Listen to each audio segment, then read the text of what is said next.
Hide and seek is one of the best things one of my favorite things that I've ever done. As it went on, I started enjoying it so much that it wasn't just part of school. It was like what I did in my free time. I enjoyed spending my time doing that. So when I picked food, I was thinking of different cultures and different cuisines that I enjoy eating and that I would enjoy learning about. And Hyderabadi cuisine just stood out.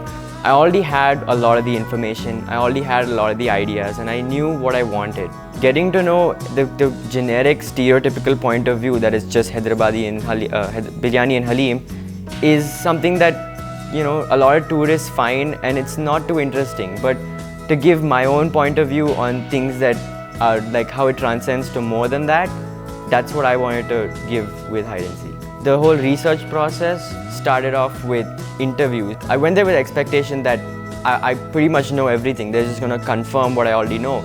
But the moment I got there and started talking to them, my whole perspective on the whole Hyderabadi culture completely changed. And the moment they would make a point, instantly I would get like a sentence in my head as to how to include it in my book. And that's where my passion for creative writing really helped in making this project fun. Otherwise it would, maybe it would just be like writing an essay or something like that. The last dish that I learned about while writing this whole book was called nimish, which is actually made with morning dew, which is completely amazing. I've never heard of that before, and to see that dish not be like given and used as a part of Hyderabad is so heartbreaking. I've only seen a handi being used to make biryani where you put dum on it with atta, and I thought that was the only authentic like Hyderabadi cooking method. People are substituting all of those traditional methods with simple slow cookers that are just completely run on electricity and take out the whole like earthy and traditional flavor from the food.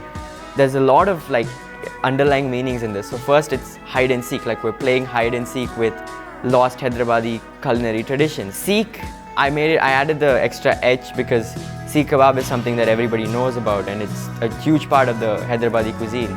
It all started where MYP Personal Project, which is part of your final year at MYP. So it tests your creativity, it tests your time management, and it just helps you express what you're passionate about. And for many people, including me, it's like a point where you actually understand what you're passionate about. Literature and photography are two things that I didn't think could go together, but after this book, it completely changed my perspective on that. All the faculty has been really nice to me. Learning more about creative writing was what made this book the way it is. It wouldn't have been this way without their help. I saw early on that he had a flair for writing. I'm absolutely, in love. I'm in awe of the fact that my son has been able to accomplish writing a book and putting it out there, coming from a fresh, young perspective, a take on history, on the culture of a city, and how he's representing the voice of